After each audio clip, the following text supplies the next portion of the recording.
We know what happens to our style when we follow trends a little bit mindlessly, or when we get influenced by an influencer, or when we just buy something on impulse. These are all very real and human. We know the result, right? It's usually a disjointed closet or a very big disconnect between our personal style and how we actually want to feel. We know overconsumption is bad for the planet, not so great for our wallets or personal style. So why is it so hard to slow down our shopping? We are up against some pretty solid internal and external factors out there that really make it hard to slow down our fashion consumption. Let's go through them really briefly so that we give ourselves some grace and patience throughout this whole process, because you can't get creative while you're too busy beating yourself up, right? I'm not a psychologist, but I do find consumer behavior really fascinating, and I'm gonna link some of the resources that I use to do this research in the description box below. Here's what I've learned, and here's what I want to share with you. Let's start with the external factors. The first is marketing. Typical marketing campaigns know how to use our emotions and our insecurities to create a demand and create a need for us to shop. I often wonder what the world would look like if everyone felt so completely content with who they are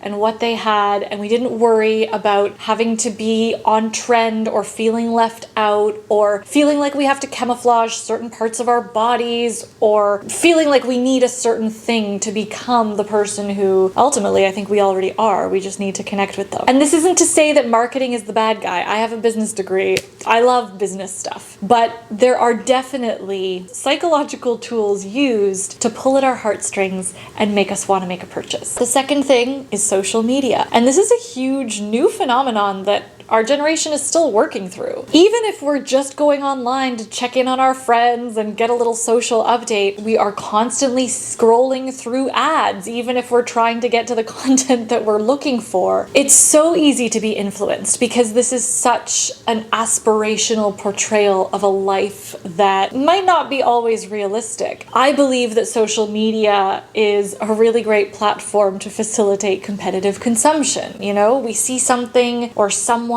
doing something, it's natural to want to participate. Next is convenience. Oh my gosh, we are all busy. We are all doing 1,000 different things. Retailers and e-tailers have made it such that we can see now, buy now, and own the thing that we want within 24 hours. That's bananas. And sometimes you really can't argue with convenience, so that's a tough one too. And finally, fashion is becoming faster. There are things like designed obsolescence, way shorter trend cycles, and incredibly appealing price points when you're not factoring in the human and environmental exploitation and labor that goes into those appealing price points. You need to shop within what is financially and physically accessible to you, but it definitely triggers our consumption habits and the fact of, as humans, we like collecting things. We like novelty. So the constant churn of new styles at low prices definitely feeds into that. Next are the internal factors. How have we been wired as humans to like consumption? The first is spatial discounting. That is the phenomenon where we attribute more value to things and places and people that are closer to us rather than things that are far away. And when it comes to fast fashion and the chaos that it wreaks on our planet and the exploitation of garment workers, we don't see the causes or the effects that overconsumption has on us. And I'm not just pointing the finger at fast fashion here, I'm just talking about overconsumption in general. This really affects our behavior and how we shop. The next one is temporal discounting. And this is similar, but it just has to do with time. We tend to value things and we tend to choose immediate benefits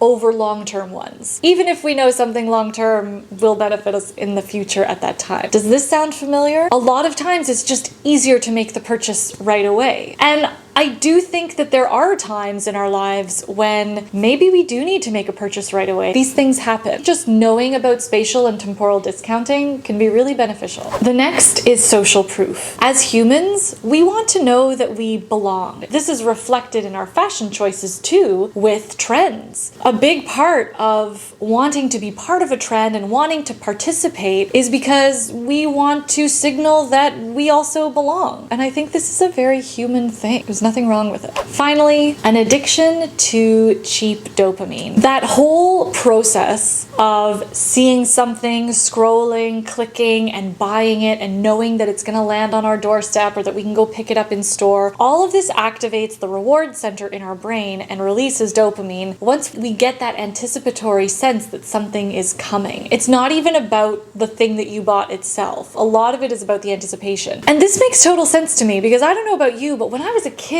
and it was my birthday coming up, the actual day of my birthday was like, okay, it was fine, but it was the whole lead up to my birthday that was the best part. That's what was exciting. And so our brain wants to repeat these experiences. And the more you repeat those experiences, the amount of dopamine actually decreases. So our body wants us to get more of it, which definitely feeds into the cycle of constantly wanting to shop. Elements of style, what we're going to talk about in the course, is not neuroscience, but they are centered around creativity. Studies have shown that practicing creativity gives you the same dopamine hit as when you shop. So I hope that this quick lesson brings you more awareness around why we love to shop, or why a lot of us tend to like shopping a lot. And also, hopefully, it encourages you to get more creative. So, let's get into the next lesson.